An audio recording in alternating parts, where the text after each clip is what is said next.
Assalamualaikum, anda bersama dengan saya lagi, Sehistrozi. Let Histrozi teach you history. Okey, jadi untuk video kali ini kita berada pada bab yang kelima, tingkatan 5. Tajuknya adalah pembentukan Malaysia. Okey, jadi sebelum kita menelusuri apa yang kita nak belajar pada hari ini, saya nak terangkan secara asas dahulu apakah itu pembentukan Malaysia. Okey, jadi korang pernah terfikir tak? Alright, pada tahun 1957 kita mencapai kemerdekaan, tetapi kita mencapai kemerdekaan di bawah Negara Persekutuan Tanah Melayu. Hari ini nama negara kita adalah Malaysia. Jadi macam mana daripada Persekutuan Tanah Melayu kita tukar kepada Malaysia? Apa peristiwa yang menyebabkan kita tukar nama negara kita kepada Malaysia?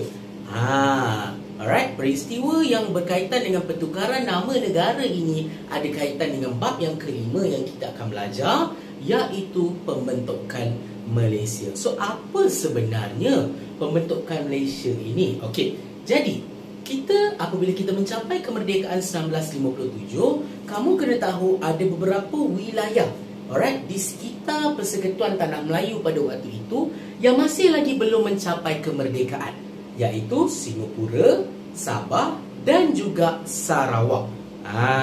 Jadi salah satu reason kenapa kita nak membentuk pembentukan Malaysia adalah untuk mengajak ketiga-tiga wilayah ini untuk menyertai Persekutuan Tanah Melayu dan membentuk sebuah negara yang lebih besar lagi yang kita kenali pada hari ini sebagai Malaysia.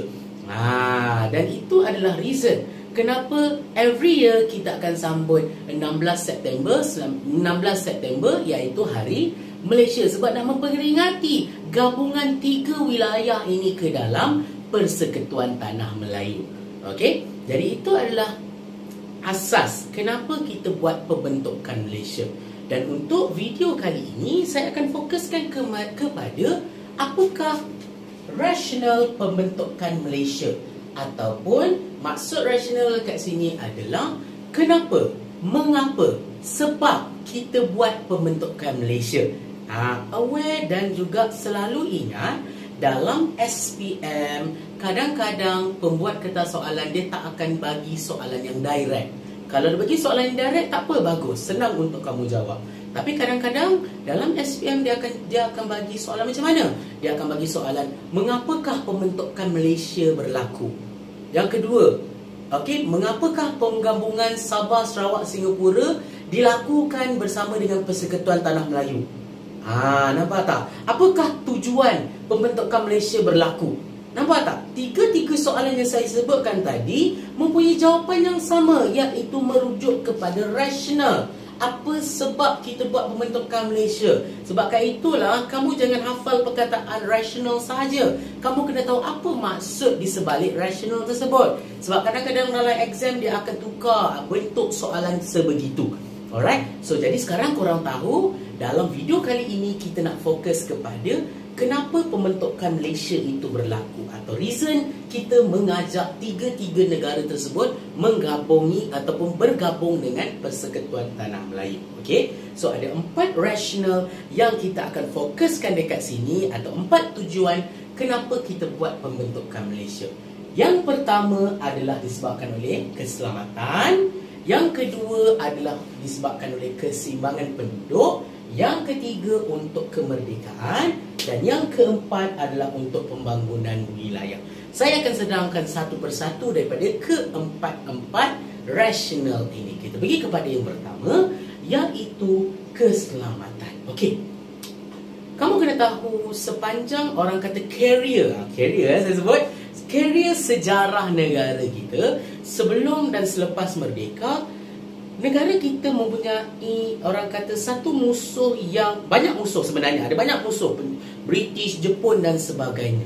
Tapi ada satu musuh yang orang kata musuh yang banyak melakukan huru-hara dalam negara kita sebelum dan selepas merdeka.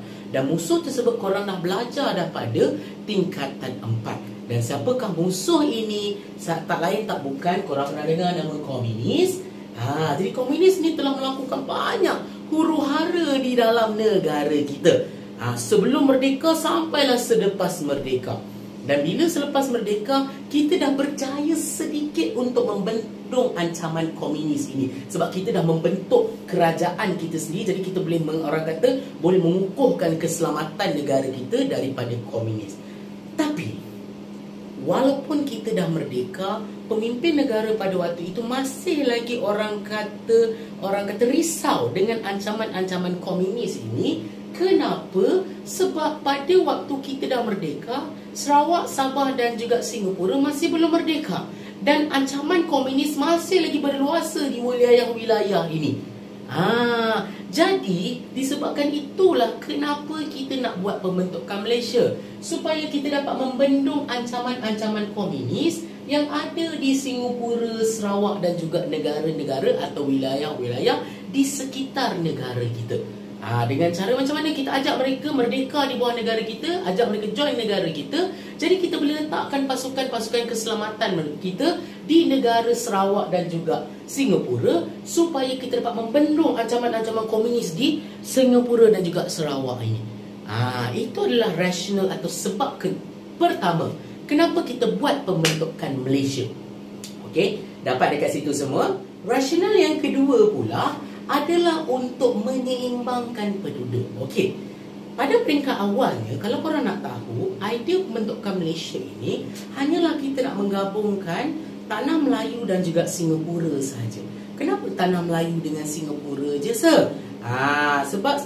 Sebab Singapura adalah negara yang paling dekat dengan negara kita. Dan pada tahun 1957, negara kita saja dah merdeka pada waktu itu. Negara Singapura masih lagi belum merdeka. Jadi kita nak ajak mereka masuk ke dalam negara kita dan juga mencapai kemerdekaan. Tapi ada satu problem yang kita hadapi pada waktu itu adalah bila kita hanya mengajak Singapura saja, berlaku ketidakseimbangan penduduk antara penduduk kaum Cina dengan Melayu. Di mana kaum Cina banyak sangat, Melayu banyak sangat, dan kita ada kaum majoriti India saja yang kecil dekat situ. Jadi kita tak nak. Jadi apa solusi dia untuk orang kata mengelakkan ketidakseimbangan kaum ini adalah dengan kita mengajak gabungan Brunei, Sabah dan juga Sarawak, supaya kita dapat orang kata mewujudkan masyarakat yang lebih orang kata majmuk lagi di dalam negara kita. Tapi at the end, di hujungnya nanti hanya Sabah dan juga Sarawak saja yang masuk ke dalam negara kita. Apa jadi dengan Brunei? Kenapa Brunei tak masuk dalam pembentukan Malaysia?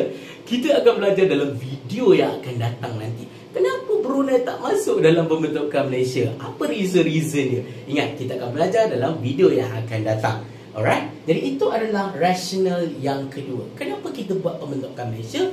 Untuk menyeimbangkan penduduk. Reason yang ketiga atau rasional yang ketiga kenapa kita buat pembentukan Malaysia adalah untuk memberikan kemerdekaan. Okey, mungkin ada pelajar yang tertanya-tanya, "Sir, bukan kita dah merdeka ke? Bukan kita dah merdeka ke pada tahun 1957? Kenapa kita dah merdeka lagi? Adakah kemerdekaan kita dah expired?" Kemerdekaan tidak boleh expired. Mungkin anda cakap, kita dah expired ke kemerdekaan kita ni? Kenapa kita nak merdeka lagi? Bukan. Kemerdekaan yang kita nak dekat sini adalah nak membantu kemerdekaan bagi negara-negara yang belum merdeka. Ingat tak tadi saya kata pada tahun 1957 masih ada lagi wilayah-wilayah yang belum merdeka. Contoh macam Sarawak, Sabah dan Singapura. Jadi reason rasional pembentukan Malaysia adalah nak membantu Sarawak, Sabah dan Singapura mencapai kemerdekaan dan juga merealisasikan rancangan dekolonisasi. Apa itu dekolonisasi? Dia adalah rancangan pembebasan negara-negara yang dijajah oleh penjajah, atau dalam bahasa Inggerisnya kita panggil decolonize. Jadi dekat situ kita nak British ini decolonize Singapura, decolonize Sarawak, decolonize Sabah, supaya mereka ini mencapai kebebasan sama macam Persekutuan Tanah Melayu. Jadi itu rasional yang ketiga, nak membantu ketiga-tiga negara atau wilayah ini mencapai kemerdekaan sama macam Persekutuan Tanah Melayu. Dapat dekat situ. Dan itu rasional yang ketiga. Rasional yang terakhir atau yang keempat adalah untuk pembangunan wilayah. Kenapa pembangunan wilayah dekat sini? Okey, ingat tak tadi bila kita dah merdeka pada tahun 1957, kita sebenarnya dah berjaya membangunkan negara kita, iaitu Persekutuan Tanah Melayu, dengan sedikit demi sedikit. Dan taraf hidup masyarakat dah makin naik dah pada waktu itu.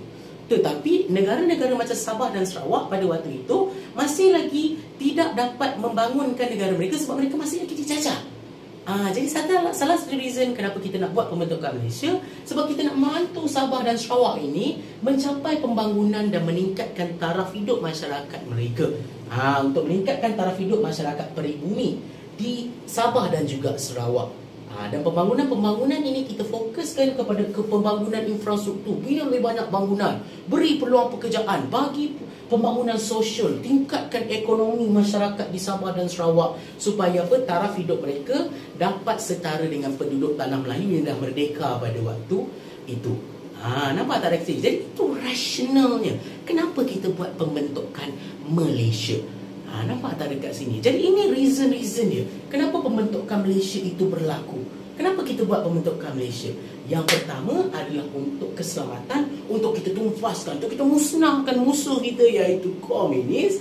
Dan yang kedua adalah untuk mencapai ketidakseimbangan kaum, untuk kita dapat seimbangkan kaum supaya kita dapat lebih mempelbagaikan lagi masyarakat berbilang kaum dalam negara kita. Dan rasional yang ketiga untuk membantu Sabah dan Sarawak mencapai kemerdekaan dalam negara mereka. Dan juga yang keempat untuk membantu pembangunan dan juga meningkatkan taraf hidup masyarakat di Sabah dan Sarawak. So, ingat, keselamatan, keseimbangan penduduk, kemerdekaan dan juga pembangunan wilayah. Alright.